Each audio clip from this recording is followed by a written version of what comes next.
And if you look very carefully in the histogram here, that shows us exactly where along the curve those particular tones are.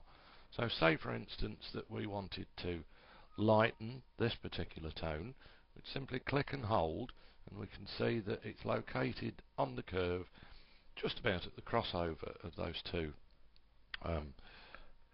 lines of the overlaying graph there. Now, unfortunately, where in the curves dialog we can actually hold down one of the keyboard shortcuts to plot a point on this curve, within the HDR conversion we can't do that. So just take a note of where that is, and then we'll simply click a point on the curve there. Now, to lighten that particular tone, we can simply drag it upwards, and to darken it, we'll drag it down. And you can see that being reflected real time in the image itself. I just want to lighten those tones just a little. And again, if we click and hold with the eyedropper, we can see that the darker tone on this grating is located about there on the curve. So we can simply drag that down to make those particular tones darker, and you'll see we've got some really nice contrast happening here.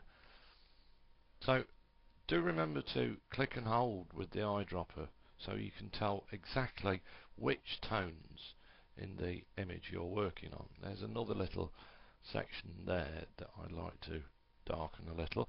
If we move these points closer together, it will actually alter the contrast between those two particular tones. I want to drag the real shadows down a little, and I think perhaps I just want to very slightly darken those. So we'll simply add a point there, like so, and just drag those down just a little more. Now the threshold slider, that controls local contrast, and with a fairly low radius setting you won't see much difference with that, but at a high radius setting it does have quite an effect indeed. To get the idea of how this works, it's very similar to the unsharp mask filter, in that in effect behind the scenes this is overlaying a grayscale version of the image and blurring it to a certain extent. If we set the radius too high, you'll see, and this is often seen in HDR images, that we have these terrible halos appearing, and we really don't want that.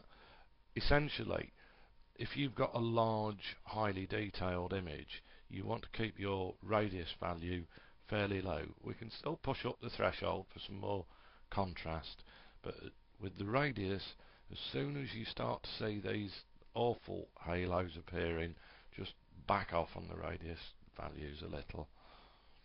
We can also insert corner points on the curve itself to protect particular ranges of tones. You see, if I move this point at the moment, the whole curve is equalized in accordance with how much I move this point. But if we select this one we just added and we click on corner, we can then see that if we add another point here and drag it, that particular point stays in exactly the same place. So the tones aren't equalized across that division. So essentially here, tone mapping your image is just a case of very carefully manipulating this curve exactly the way you want it, and this can take quite a while, but it's really worth spending your time on this part of the process. Okay, so when you're happy with the result, we simply click OK, and that will convert the image to a 16-bit image, so we can do more work on it within Photoshop itself. From now on, you can add a contrast curve or tweak the levels, or use the color balance image adjustment, which is often a good idea with these images. The colors in HDR images straight from conversion can be a bit haywire sometimes, so I think with this one we'll just introduce a little more blue in the mid-tones and probably just a spot more cyan up there, like so. And we can also add a small contrast curve just to punch things up a little. There you go. Click OK to that. And of course, finally, we want to add some sharpening via sharpen and unsharp mask. So do have a go at convert to HDR. Do remember, when you shoot the bracketed shots originally, they really want to be at least one stop apart, and it's vitally important to either use a tripod or rest your camera on something very solid so you get as little movement between the images as possible.